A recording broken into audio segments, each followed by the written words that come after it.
lie to me. I am tired of lies. The absurdity of the claim that President Donald Trump, even the Donald Trump I knew before he was president, would call fallen soldiers losers and suckers is absurd. Disrespect the military? Are you crazy? From day one, this president has spoken proudly of and has been supportive of the United States military and law enforcement. And like everything else, he doesn't just talk the talk, he walks the walk. This week, The Atlantic claimed the president called deceased military buried in Aisne-Marne Cemetery near Paris, France, losers and suckers. The article cites 4 people. The accusers? To be able to quote exact words of the president, I would think the 4 people would have irrefutable, unblemished, unquestionable credentials. So who are they? You know them well. Anonymous. No names, no attribution, no ability to even question their veracity. Good old Anonymous. You remember them. Anonymous brought you the fake dossier. Anonymous brought you the false Russia collusion delusion. Anonymous brought America 3 years of hell as they leaked to overthrow a duly elected president. Anonymous, now 60 days before the election, seeks to wreak havoc in a presidential election. Now listen to the Atlantic editor-in-chief.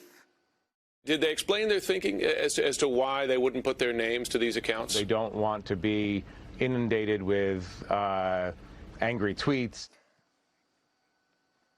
He didn't want them subjected to angry tweets? Mean tweets?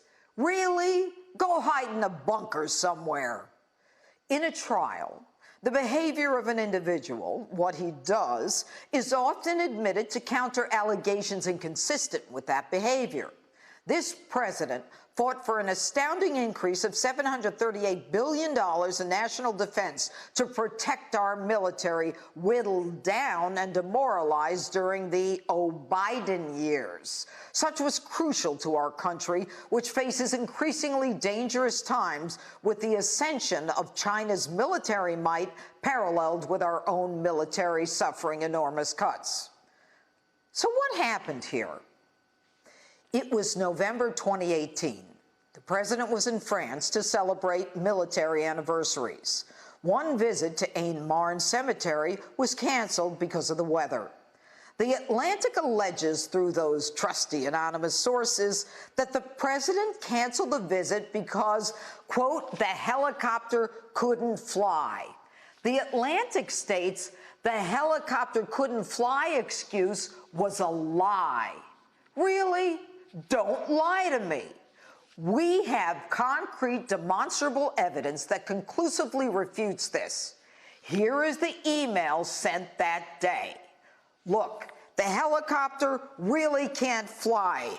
Bad weather call for today, United States Marine Corps military aid to the president. So I guess the anonymous source lied. Anonymous told the Atlantic POTUS didn't go to the cemetery because he didn't want to get his hair wet. Really?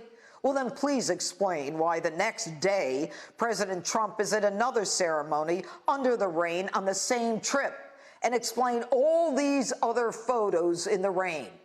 Anonymous lied again. Don't lie to me. Anonymous says the president was unwilling to take a 2.5-hour drive to the cemetery. Another lie that will be absolutely refuted by my next guest. So who was in the room with the president when that was discussed? Sarah Sanders, who no longer works for the president, tweeted this: I was there. This never happened. John Bolton, no friend of the president, says he was there and there was no talk by the president of losers and suckers. The left wants you to believe because the president and John McCain didn't get along, these allegations must be right. The president and John McCain were political enemies. Remember McCain's thumb-down defeat of the health care bill? Records actually show McCain directed the fake Russian dossier about Trump to the FBI. So how is it the people smart enough and strong enough to be in the president's inner circle don't have the chutzpah or the intentional fortitude to say it in public? But what kills me is when the anonymous liars are supported by people who know less than they do. Take, for example, this guy, who was the mayor of some town in Indiana, who tweeted, "There are no words for how disgusting this is." When asked how he knew if it was even true, he says he can figure it out because the president thinks people who play by the rules or people who sacrifice for others are suckers. Really? Then why does he work so hard to get our economy on track, to provide for the military, to deliver on all his promises, to provide minorities with jobs that your cronies could never do? But from there, Buttigieg extrapolates he seems to think, the president, Christians are suckers. Really? The man who got rid of the Johnson Amendment, who fights to keep under God in our schools, who swore we'd be able to say Merry Christmas again, and who put in place the Mexico City policy prohibiting U.S. funds to be used internationally for abortions. That president? Are you sure you're not talking about Obama, who told Christians to get off their high horses? Are you sure you're not talking about leftist governors who open distilleries and keep churches closed? Look, things are not looking all that great for Joe Biden right now. He's even forced to come out of his bunker. The left's hissy fit knows no bounds. They will stop at nothing from impeachment to getting into our faces to ignoring their jobs to focus on destroying the president. When you don't have the facts, you resort to lies. But the truth is clear. The job numbers that came out yesterday were higher than even expected. 10.6 million jobs created in 4 months, the fastest labor market recovery from any economic crisis in history. Perfect time for a hoax. You have 59 days. 59 days to decide on the future of this country. Witnesses willing to come forward or good old anonymous afraid to come out of the shadows. As for me, I hate lies. Don't lie to me. And that's my open. Let me know what you think on my Facebook and Twitter, #JudgeJeanine.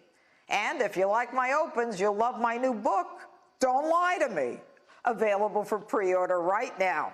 Thanks.